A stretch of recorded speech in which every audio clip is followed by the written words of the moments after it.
Alright, welcome guys to part 2 of What If Goten Was Born First. Oh boy, has the timeline changed a lot. Goten is the second son of the main protagonist and one of the least developed characters in the entire series. With this What If, I am trying to turn him into at least a better character. So with this, I have made some huge changes to the timeline. The two major changes I've made is keeping Yamcha and Nappa alive because I think this would make the Namek Saga a little more fun. At full power, I believe Krillin would be around 2,400 and Yamcha would be around 2,100. Vegeta's power level after the battle on Earth became 24,000. For Nappa, this will increase to closer 15,000, just to keep things a little more even. At this point in the timeline, Yamcha, Krillin, and Bulma have arrived on the planet, as well as the two Saiyans and Qui. I think the events with Krillin and Gohan would happen, but only with Yamcha taking over. As for Vegeta and Nappa, they still take out Qui like normal. After this, they decide to split up and gather the Dragon Balls much faster. Meanwhile, deep in space, Goku and Goten are training within the ship. While training, Goku is trying to pull out Goten's hidden potential, like he showed against the Saiyans. I also think that they would be coming up with some father-son combo moves. Shortly after, Nappa and Vegeta run into Zarbon. At this point, Krillin is on his way to Gru's house with one of Vegeta's hidden balls, and all the dead Z fighters arrive on King Kai's planet. First form Zarbon gets his ass kicked by Nappa and Vegeta until he transforms. Zarbon turns the tide on the two Saiyans. As he is about to leave them for dead, Nappa is able to say that if he bleeds out and Vegeta drowns, Frieza will not be able to find the two balls they have hidden away. Zarbon, knowing what Frieza will do to him, he takes them back to the ship. Krillin is given the ball and a power-up by Guru. Frieza summons the Ginyu Force to Namek. Shortly after, Vegeta and Nappa awake and kill a pool. They come up with a plan that Nappa causes the explosion and leaves, while Vegeta takes the balls from Frieza. Shortly after, Vegeta and Nappa find where Yamcha and Bulma are hiding out as Krillin is heading there, asking them to hand over any Dragon Balls they have. There would be a nice little moment of Yamcha standing up for Bulma even though he knows that he has no chance. Krillin sensing two big power levels near them and one heading there, he decides to leave one ball behind and lands at the same time Zarbon does. Vegeta takes down Zarbon and Nappa takes the Dragon Ball. After this, Krillin and Yamcha head back to Guru's to get Yamcha a big old power up. Nappa and Vegeta fly towards Guru's in a fury when they realize the hidden ball is gone. Meanwhile, the Ginyu Force lands on planet Namek. Gildo is the one that's supposed to fight Krillin and Yamcha, but Vegeta wants none of that, so Vegeta just kills Gildo right away. Raccoon, instead of fighting Vegeta, it's Nappa. It would be pretty cool to see these two huge dudes slugging it out, but Nappa would ultimately be killed by Raccoon's eraser gun. Vegeta stands there, and under his breath he says, "Useless." Raccoon would then go on to fight Vegeta, but this would be a tiny bit closer. Raccoon still beats Vegeta down. Krillin and Yamcha would help Vegeta, while Goku's pod would land not too far away. Now let's look at the Tree of Might movie pamphlet.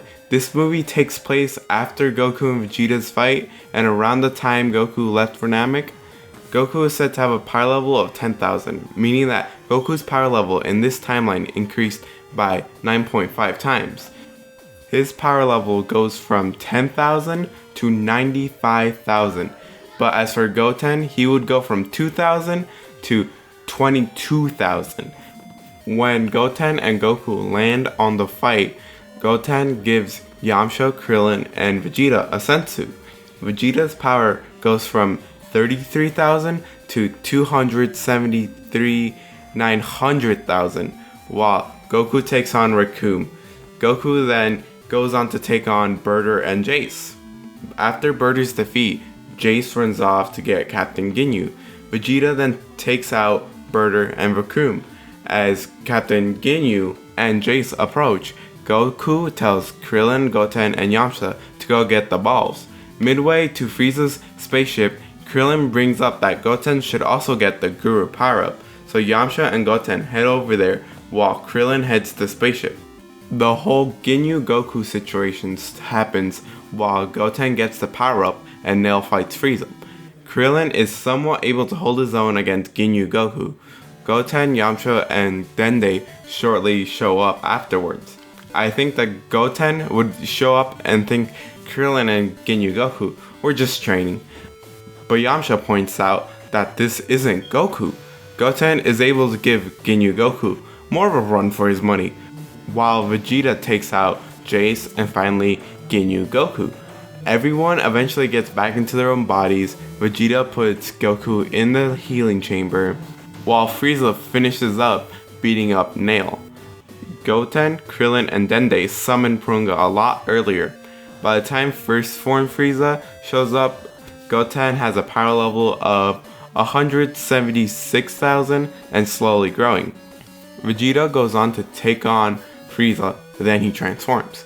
Second Form Frieza still impales Krillin and is about to death beam Goten, but Yamcha pushes him out of the way.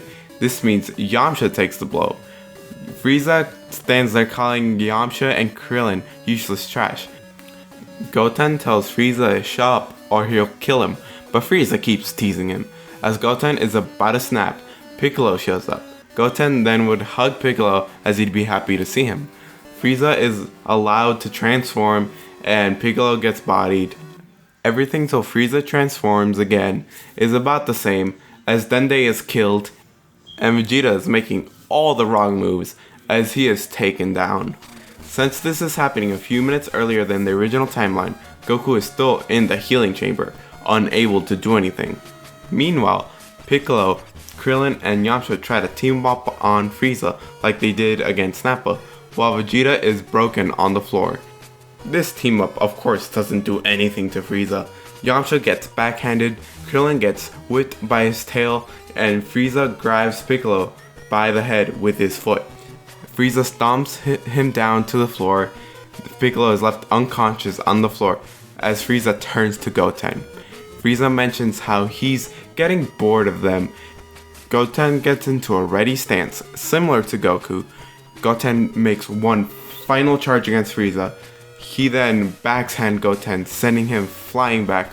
Frieza begins charging a ki blast as he gets closer, and we cut back to Goku, who can sense everything that's going on, breaks the healing chamber, heading over to save Goten. Frieza finally launches the blast at Goten. Goku's barely able to manage to save Goten in the last second. Goku is visibly hurt as his power level is not at 3 million quite yet.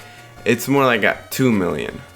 I'll be leaving things here because in part 3 it's gonna get a little bit more crazy and I'll be using the other Z fighters a little bit more in the next part.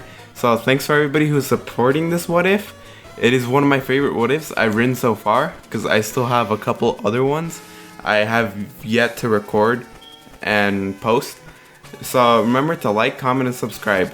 And if this keeps doing well, I'll keep making more. Just hit that like button. Tell me what you thought of the what if in the comment section down below. See ya.